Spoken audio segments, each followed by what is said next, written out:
Ce soir, j'ai envie de te dire que je suis près d'une cheminée. Le feu crépite doucement. Et je me rends compte que le début d'année, ce n'est pas forcément le moment des grandes décisions. C'est parfois le moment où quelque chose résiste en nous.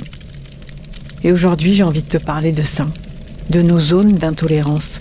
Ces endroits en nous où ça se crispe, où une parole, un silence, une attitude de l'autre vient toucher quelque chose de particulièrement sensible. Quelque chose qui fait réagir parfois plus fort que prévu. Bienvenue dans la saison 5 de Sweet Papy Podcast. Et si je te disais que dans l'accompagnement de fin de vie de nos proches, il existe parfois des instants comme suspendus, où tu découvres une force en toi que tu ne soupçonnais pas. Alors avant que mes souvenirs ne s'effacent, j'espère devenir ton miroir, celui qui éclaire tes choix, tes fragilités, ta façon d'aimer, que tu sois aidant ou professionnel du soin. Alors abonne-toi pour ne rien manquer de ces instants de passage. Pendant ma formation pour devenir référente de l'accompagnement de fin de vie, j'ai appris une chose essentielle. Finalement, nos zones d'intolérance ne sont pas des défauts. Ce sont des zones de vulnérabilité qui sont mal protégées. Souvent, elles apparaissent comme un besoin qui n'est pas reconnu. Quand on ne se sent pas entendu, quand on ne se sent pas respecté, ou simplement quand on est fatigué. Alors auprès des personnes en fin de vie, ces zones deviennent très très visibles chez elles, chez les proches, et aussi chez celles et ceux qui accompagnent. Un mot de trop, une phrase mal placée, une décision imposée, et tout s'embrase. Alors j'ai appris à faire autre chose que réagir, à ralentir, à me demander qu'est-ce qui est touché en moi là maintenant. Et en ce début d'année, si j'avais une invitation à te proposer, ce ne serait pas de changer ni de t'améliorer. Ce serait plutôt celle-ci, apprendre à repérer tes zones d'intolérance. Non pas pour les combattre, mais pour les écouter.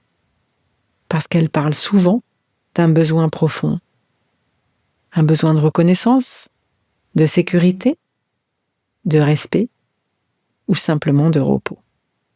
Près du feu ce soir, celui que tu entends crépiter, je me dis que commencer l'année ainsi, c'est déjà prendre soin de la relation la plus importante, celle que tu as avec toi-même. Et si en 2026, au lieu de te demander ce que tu dois changer, tu te demandais simplement qu'est-ce qui en moi a besoin d'être entendu. Et toi, y a-t-il une situation récente où tu as senti une sorte de résistance, une crispation, où tu pourrais aujourd'hui écouter ce que cela venait te dire? Je t'invite à partager ta voix avec moi sur ce nouveau lien que je t'ai créé, SpeakPipe, sous Anne du Sweet Papy Podcast. Le lien est dans le descriptif de l'épisode. J'attends le petit message que tu vas me laisser sur cet autorépondeur. Je te rappelle que ta voix compte et parfois la partager est déjà une forme de transmission. À bientôt.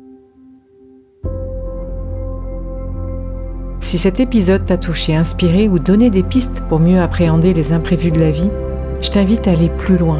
N'hésite pas à t'abonner à Sweet Papy Podcast pour ne manquer aucun des prochains épisodes, remplis bien évidemment de bienveillance et d'histoires inspirantes. Et puis partage s'il te plaît cet épisode avec quelqu'un qui pourrait en tirer des enseignements précieux. Et surtout, si tu souhaites discuter de ton propre parcours d'aidant, échanger ou découvrir des ressources pour t'accompagner, n'hésite pas à réserver un appel découverte avec moi via le lien qu'il y a dans le descriptif de l'épisode. Sache que ton histoire, ton expérience et tes questions méritent d'être entendues. À très bientôt et prends soin de toi.